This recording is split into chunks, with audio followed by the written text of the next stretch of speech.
अस्सलामुअलैकुम and welcome to my channel novels कहानी। अगर आप लोग मेरे चैनल पर नए हैं तो काइंडली मेरे चैनल को सब्सक्राइब कर दीजिए और बेल नोटिफिकेशन को ऑन कर दीजिए ताकि जब भी मेरी कोई वीडियो आए आपको उसकी नोटिफिकेशन मिल जाए।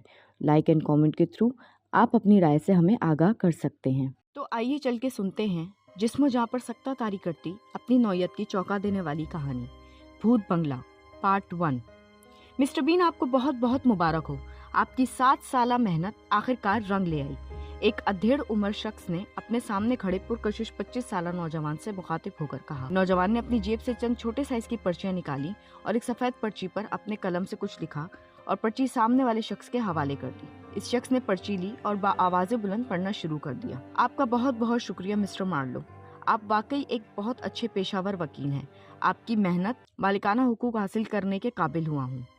आपकी बकाया फी की किस्त मैं कल आपको ऑनलाइन कर दूंगा। कोई बात नहीं मिस्टर बीन, जब आपको आसानी हो आप फीस दे दीजिएगा, क्योंकि मुझे आपकी माली हालात का अच्छे से अंदाजा है, इसलिए कोई डेट देकर आप पर दबाव डालना नहीं चाहता। ये ले बंगले की चाबी।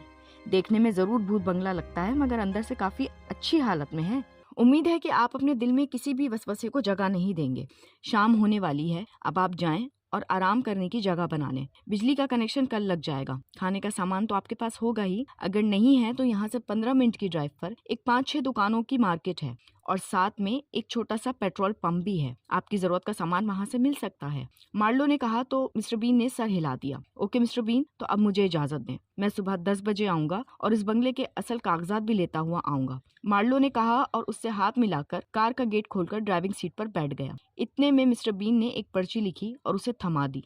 मार्लो ने देखा, उस पर थैंक यू लिखा हुआ था। ये देखकर मार्लो के होंठ पर मुस्कुराहट दौड़ गई। मैंने आप पर कोई एहसान नहीं किया है, ये मेरा पेशावराना फर्ज था, मार्लो ने कहा और कार आगे बढ़ा दी। बीन उसे तब तक देखता रहा जब तक कार नजर से ओझल ना हो गई। फिर उसने इर्द गिर्द नजर दौड़ाई जहाँ दूर दूर तक दरख्त फैले हुए थे। इस बंगले के इर्द गिर्द कोई आबादी नहीं थी, बस पत्थरों से बनी एक सड़क थी जो जंगल से होती हुई बंगले तक आती थी। बंगले की दीवारें किसी किले की तरह बुलंद, मजबूत और मोटी थीं। बंगले का सदर दरवाजा किसी किले के दरवाजे की तरह मोटा फौलादी चादर से बनाया गया था, जो कि अब जंग में आलूदा हो गया था, लेकिन उसकी मजबूती में कोई फर्क नहीं आया था। गेट पे नस्ब छोटे दरवाजे पर एक मोटा सा ताला पड़ा हुआ था। बीन ने जेब से चाबियों का गुच्छा निकाला। थोड़ी कोशिश के बाद एक चाबी लग गई और ताला खुल गया। बीन ने जेब से मार्कर निकालकर उस चाबी पर निशान लगा दिया ताकि दूसरी बार ताला खोलने पर दोबारा उसे ढूंढने की परेशानी का सामना न करना पड़े। उसने सामने देखा तो सामने 4 कनाल का लॉन था, जिसकी घास खेतों की तरह उग चुकी थी और जगह जगह छोटे बड़े दरख्त भी उग चुके थे।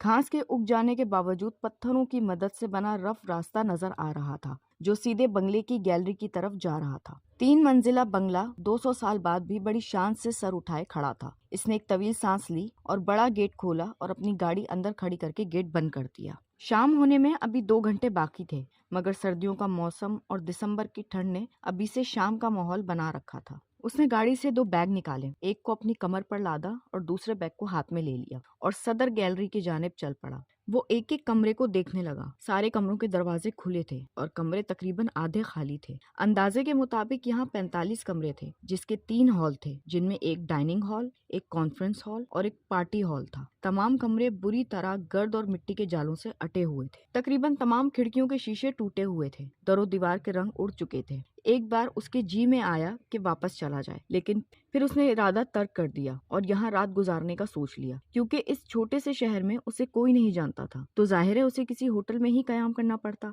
और होटल यहाँ से 30 से 40 किलोमीटर की मुसाफत पर था। इसलिए उसने हतमी तौर पर यहाँ रहने का इरादा कर लिया। दीगर कमरों की हालत जार देखकर उसने पार्टी हॉल में रहने का इरादा कर लिया। शाम होने में कुछ ही देर बाकी थी और कोहर पड़ने लगी थी।